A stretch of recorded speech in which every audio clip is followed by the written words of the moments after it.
Good day sa tanan. So adlaw karon nga Sabado. Busy ta karon nga adlaw. So magtirada karon og mags. Ang problema aning mags ni Butex kay bingkong siya nya pagkahuman na siya'y crack, mao ni ang iyahang crack. Ang iyang ipatrabaho aning front welding og align.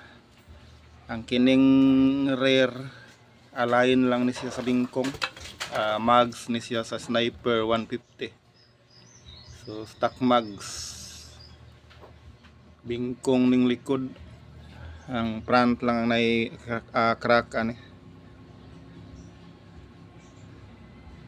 So tapos na nato sa pag-align, side by side okay na. So sa atong pag-welding dire, TIG welding, ang pag-welding back to back.